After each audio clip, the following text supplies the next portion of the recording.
Hello everyone, welcome to Bajirao Ias Academy's Smarter Insights into Mains Answer Writing program.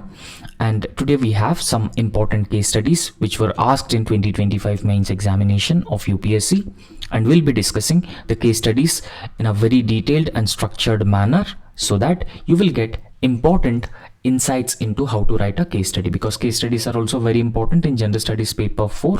Around 120 marks case studies are being asked. So therefore, if you master writing case studies, you can score very good marks in ethics paper.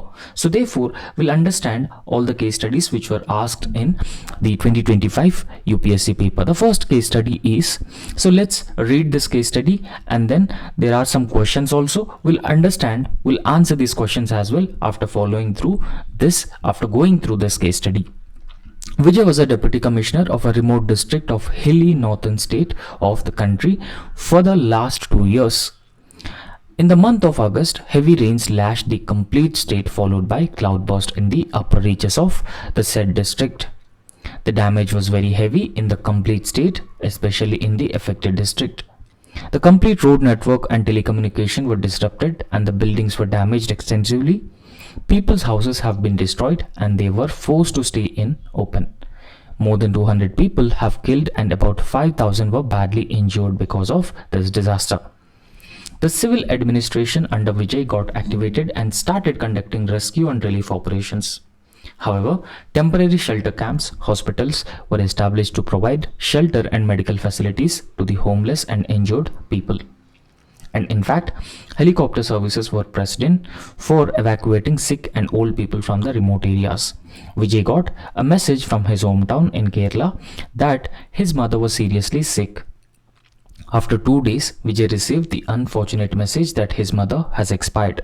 Vijay has no close relative except one elder sister, who was a US citizen and staying there for last several years. In the meantime, the situation in the affected district deteriorated further due to the resumption of heavy rains after a gap of 5 days. And at the same time, the continuous messages were coming on his mobile from his hometown to reach at the earliest for performing last rites of his mother. And in fact, this is an ethical dilemma that Vijay, as a deputy commissioner of a particular district and also a son of a mother. So therefore, there is an ethical dilemma what Vijay should do at this point of time as a deputy commissioner and as a son. Because as a deputy commissioner, it is important to perform duty at this point of time because of the heavy rains and large scale destruction that has caused in his district where he is the deputy commissioner. And on the other hand, his mother was died and he need to perform last rites for his mother as well.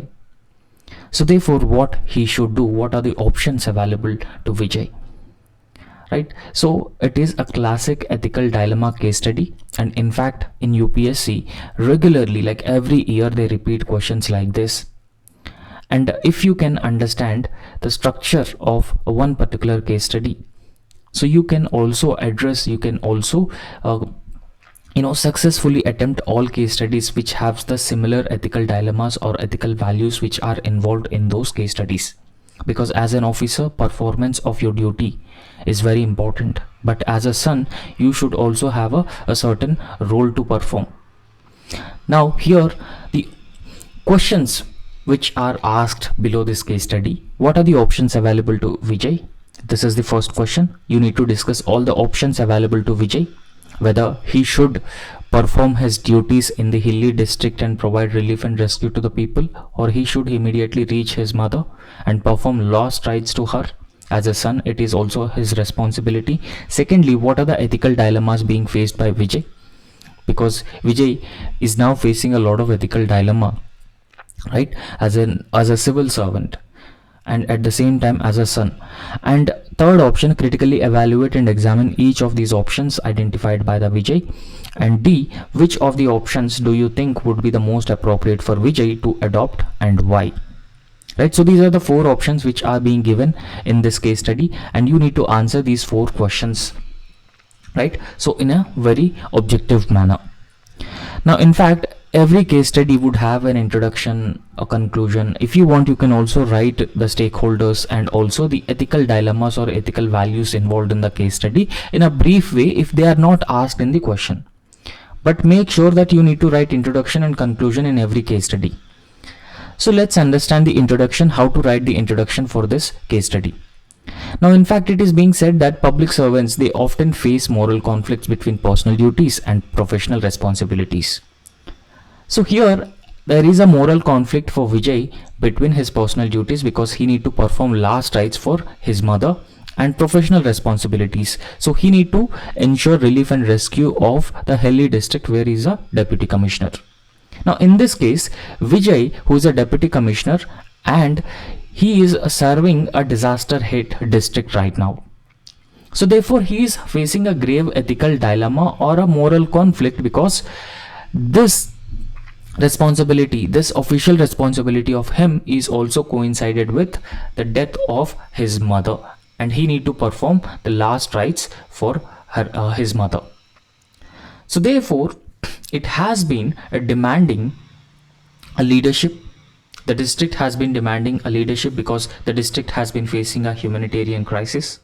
So therefore here Vijay need to balance emotional obligation towards his family, towards his deared ones, his relatives, and at the same time administrative duties. So there is a need for balancing emotional obligations and administrative duties as a civil servant, and that tests his ethical judgment and professional commitment. Right? So what kind of an ethical judgment he need to make, and what kind of a professional commitment he need to show at this point of time? Because even if you are a civil servant, you would also face such type of ethical dilemmas even you are in a service also. So therefore you need to have that emotional stability and emotional balancing to balance two conflicting moral values or ethical values, and that's very important. Now the first part of the question, what are the options available to Vijay? So a set of options are available to Vijay. The first option, leave immediately for Kerala to perform his mother's last rites.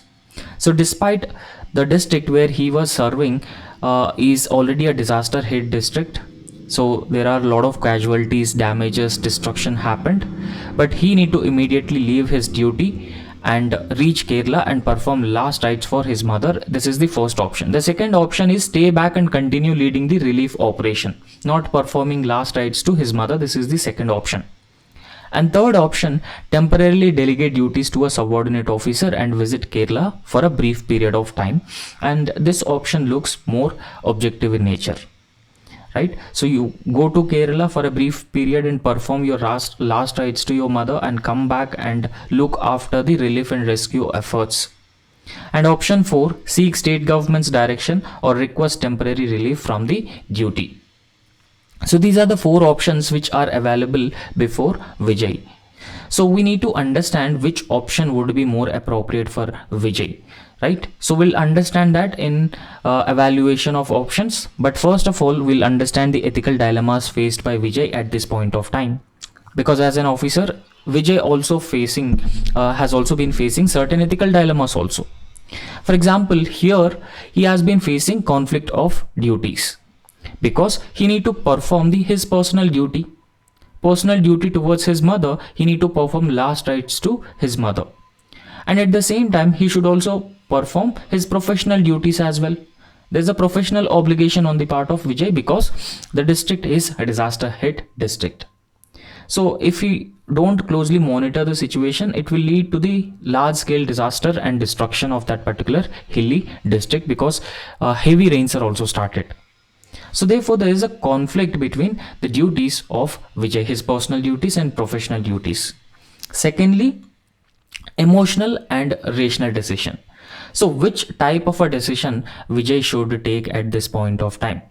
So he should take a purely emotional decision, rather he should take an objective and rational decision. So that's very important here. So emotional decision, so emotional tendency, urge to attend last rites, perform last rites to Vijay's mother, versus rational duty to the disaster victims. And again, this is also a classic conflict between two different values. And you're looking at the public interest or private interest. This is also very important. So when I say private interest, you're taking care of your family, you're taking care of yourself, your kids, everything. But you are looking at the larger public interest or private interest. This is also very important. Whether you are prioritizing the welfare of thousands of people over the personal loss. And secondly, accountability and leadership. Now, one thing that you need to understand here, that Vijay have only one single sister, and she is also not with her mother. She is staying somewhere else. But Vijay is also staying in a hilly district in a northern part of India, right? So there's no one to perform last rites for his mother. We should also understand this aspect as well.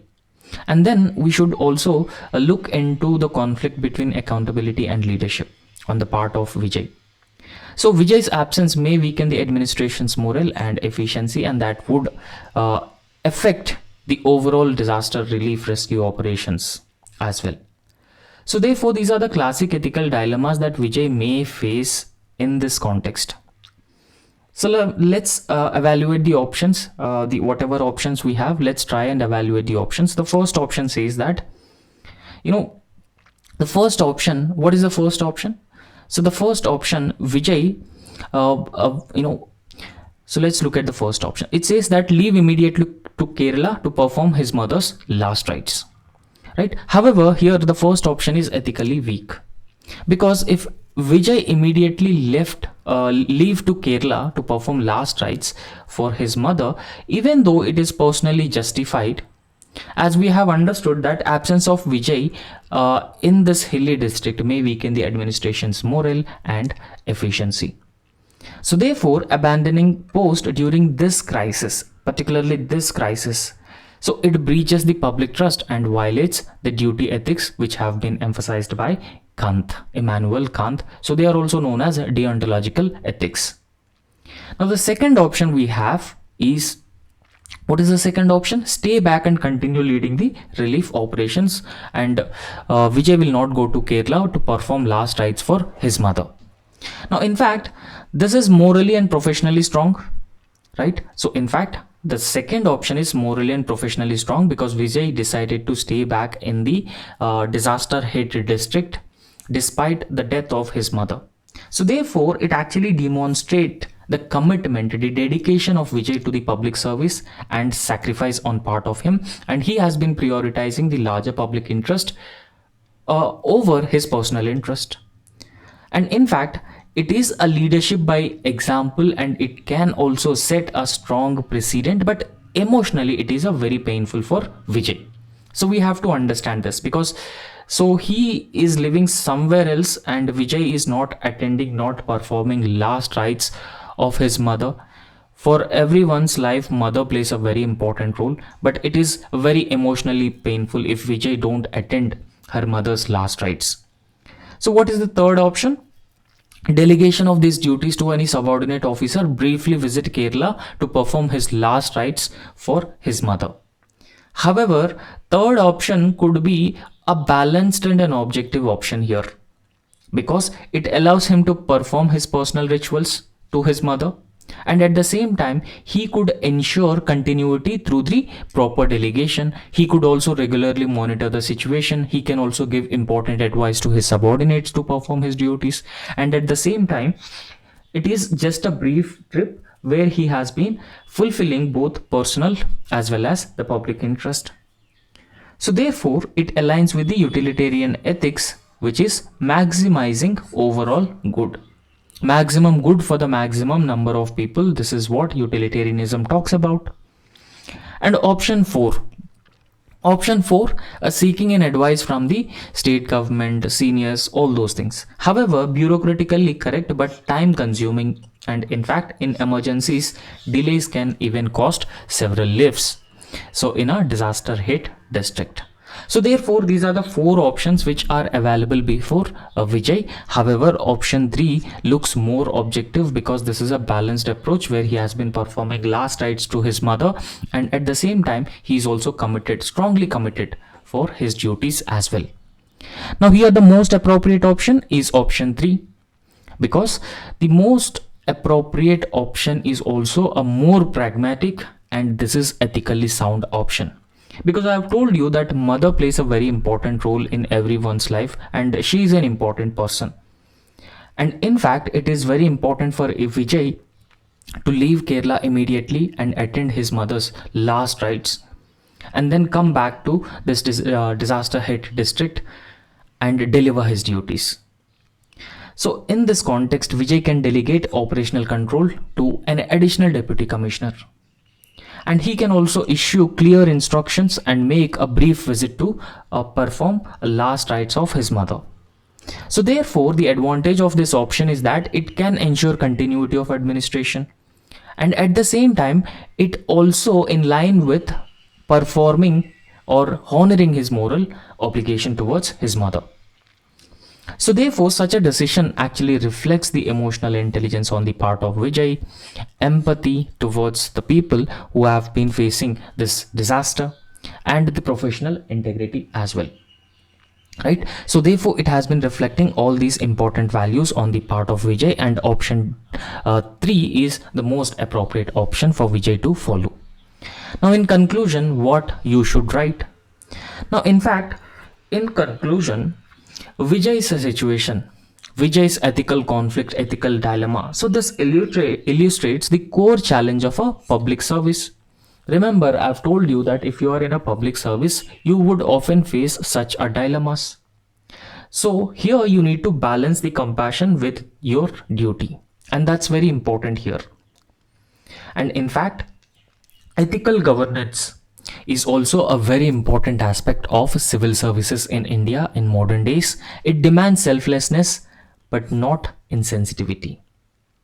So insensitivity is also it should not be the value here. So people should be sensitive towards the needs of the people. That's very important. So you need to be emotionally balanced. So here, by choosing middle path, which is also known as golden mean, through a responsible delegation, Vijay upholds both human values and the administrative ethics, embodying the true spirit of public service. So this is how you can write the conclusion in this answer. And next, a very important case study. So let's read this case study, and this case study also have some questions also. So first we'll go through it and answer these questions which are given in the case study. So I hope you have understood case study number 7. So this is case study number 8. Now, in line with the directive principles of state policy which are enshrined in the Indian Constitution, Part 4 of the Indian Constitution. Part 4 of the Indian Constitution, they deal with the directive principles of state policy. Now, in the context of DPSPs which are given in the Constitution, the government has constitutional obligation to ensure basic needs of certain sections of the society. For example, roti, kapda or makan, which effectively translates to food, clothing and shelter. And this should be provided by the state to the underprivileged and marginalized sections of the society. So pursuing this mandate, the district administration proposed clearing a portion of forest land to develop housing for the homeless and economically weaker sections of the society. Here DPSP says that it is the responsibility of the state to provide housing for the poor and underprivileged sections, and the district administration decided to provide housing, but they have no land. They have got the shortage of the land, and because of that reason they decided to clear a portion of the forest so that they can build houses for the underprivileged and poor sections of the society. So here the developmental obligation and the environmental obligations are in conflict. So the environmental obligation says that you should not cut down the trees and deforestation should not take place, right? But on the other hand, you need to build houses, you need to provide food, you need to provide clothes. So this is a developmental and social welfare obligation. However, the proposed land, however, is an ecologically sensitive zone, right? So whatever portion of the land where it has been decided to cut down the forest, cut down the trees for building houses is an ecologically sensitive zone and a densely populated with age-old trees, medicinal plants, vital biodiversity. Besides, these forests help to regulate microclimate and rainfall, groundwater recharge also. And they also provide habitat for wildlife, support soil fertility, prevent land and soil erosion, sustain livelihoods of the people, particularly the tribal and nomadic communities. So therefore, the ecologically sensitive forests and also have a lot of benefits and advantages. So different benefits and advantages in this arena. So in spite of ecological and social costs, the administration argues in favor of the said proposal of constructing houses for the needy. So therefore, this is a very initiative would provide housing for the housing to human rights as a critical welfare priority. They are arguing that this is a welfare priority. This is a developmental obligation on the part of the state. So despite all these benefits, we need to clear the forests and we need to construct the houses for the poor. So side by side, it fulfills the government's duty to uplift and empower the poor through inclusive housing development. Further, these forest areas have become unsafe due to wild animal threats. Right? So the other thing that we should understand that this is an ecologically sensitive area and wildlife rich area. So if houses are being constructed in this area, it may have increased wild animal threats and recurring human wildlife conflicts also. However, lastly, clearing forest zones may help curb antisocial elements allegedly using these areas as hideouts, thereby enhancing law and order as well. So now this has a following questions. Let's understand the question. Can deforestation be ethically justified in the pursuit of social welfare objectives like housing for a homeless? This is the first question that you need to answer it. And the second question, what are the socio-economic, administrative and ethical challenges in balancing environmental conservation with human development? Third option, what substantial alternatives or policy interventions can be proposed to ensure that both environmental integrity and human dignity are protected? So third question deals with balancing the environmental conservation, environmental protection obligations with the human development and human dignity. Second option says that the socio-economic, administrative and ethical challenges we might face balancing environmental conservation and human development. Right? So you need to address all these three questions, and if you have any examples, you can also mention those examples as well in the answer. Right? So for any case study, introduction and conclusion are very important. And if in this case study, if they have asked about stakeholders, they have asked about ethical values, you have to mention the ethical values and case studies. However, it is optional. Right? So in the introduction, what you should write. Now, the case study starts with the directive principles of state policy, and in fact, the DPSPs ensure that citizens' basic needs such as food, clothing, and housing are being taken care by the state. However, this is a welfare obligation, a developmental obligation on the part of the state, but it must harmonize with the fundamental duty under Article 51A Clause G. Right? So Article 51A Clause G, it must harmonize with it. And to protect and improve the natural environment, the case presents an ethical dilemma between social justice and the environmental sustainability. So there is a need for social justice, there is a need for welfare, and along with that, there is also a need for environmental sustainability, and both of which are essential for inclusive growth and inclusive development. That's very important here. Not just inclusive development, but also for sustainable development. Both environmental conservation and social justice, social welfare, and all these things need to be taken side by side. Now let's understand the ethical justification of deforestation for the social welfare has been argued by the state.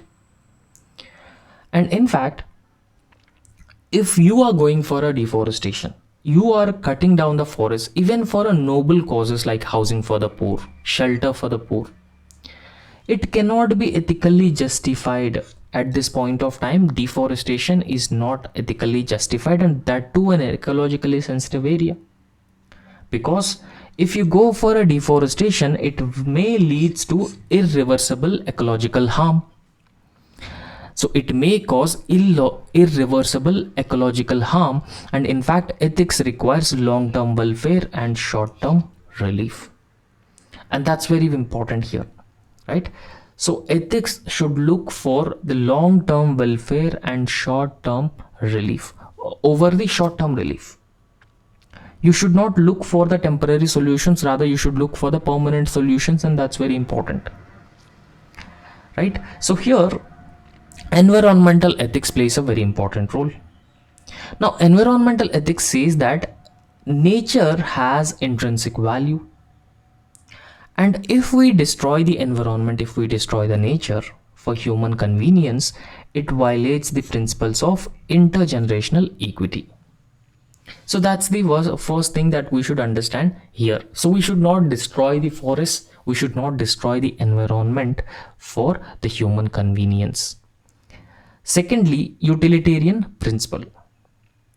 In fact, the suffering of many people, it outweighs the benefit of few receives housing. Because if you cut down the forest, if you go for the deforestation, it may lead to loss of biodiversity, it may cause large-scale floods, and it may also result in climate change and global warming. And India may not be able to achieve its net zero target by 2070. So therefore, this is also against the utilitarian principle, because you are benefiting a few people over the many people. And Gandhian ethics says that a true development is sustainable and harmonious with nature, not exploitative of nature, not cutting down forests, not deforestation. This is what Gandhian ethics teaches us, right? So here the objective is providing shelter to the homeless and needy people. It is morally right because this is a developmental obligation and a welfare obligation of the state, right? In fact, the means are deforestation. The end is providing shelter and the means deforestation. So therefore, the means is ethically questionable here. Deforestation is ethically questioned here. So let's understand the socio-economic, administrative and ethical challenges which might be faced in this context. So if we talk about the socio-economic challenges we might face, the pressure of population and urban housing demand, right? So in fact, in India, so the overall population is 140 crore, and in fact in urban areas the population have been increasing rapidly due to rural urban migration, right? So urban centers don't have adequate amount of land, so therefore there is a demand for the housing and there is an increasing population also. This could be a first socio-economic challenge in India. And apart from that, dependence of tribal communities on forest for livelihood. In fact, there is no livelihood diversification for the tribal communities. They just dependent on the forest for their livelihood. And if you cut down the forest, tribal people are dependent on forest, and if you cut down the forest, they would lose the livelihood. It is against, it is violation of the violation of their rights. And in fact, rising inequality and competing claims over the limited land. And in fact, inequality has also been increasing rapidly. Regional inequality, income inequality, wealth inequality.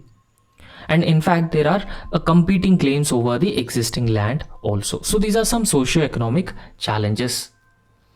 And then we'll understand the administrative challenges.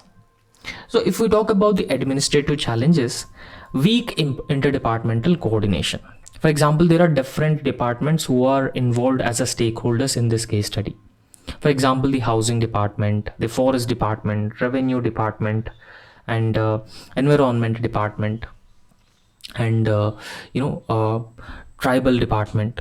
So there are different departments, but there's poor coordination between all these different departments, so that makes it more and more challenging to reconcile this issue.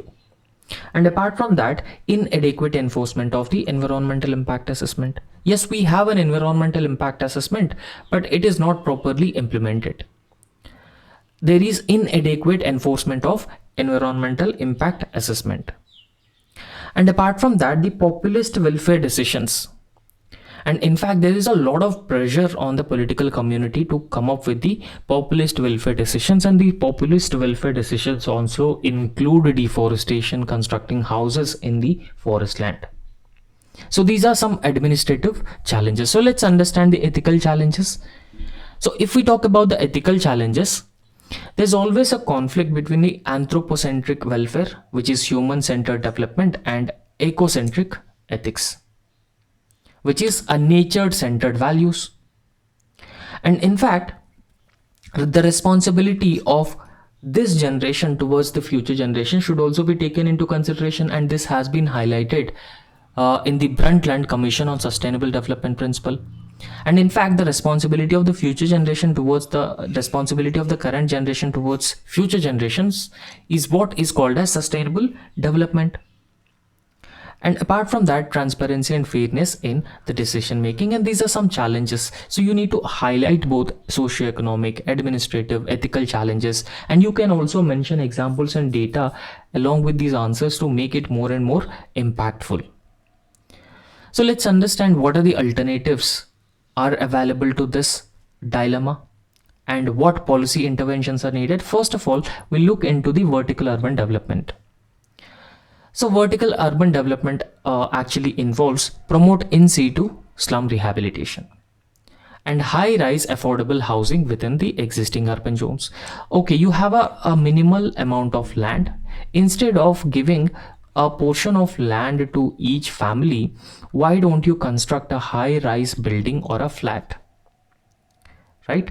So high-rise apartment and give one flat to each homeless individual.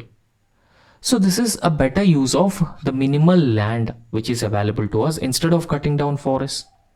So for that, you need to go for the in situ slum rehabilitation programs, so that it may not result in the deforestation of ecologically sensitive area.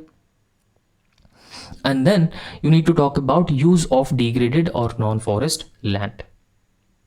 So for that to happen, you need to prioritize wastelands or brownfield sites. So instead of ecologically sensitive areas, right? So in fact, there are wastelands also, and you need to better utilize the existing wasteland instead of going into the forest, cutting down the forest, constructing houses to fulfill your welfare obligation, right? Whatever wastelands or brownfield sites, you develop those areas and provide housing facilities instead of going for the deforestation in an ecologically sensitive area.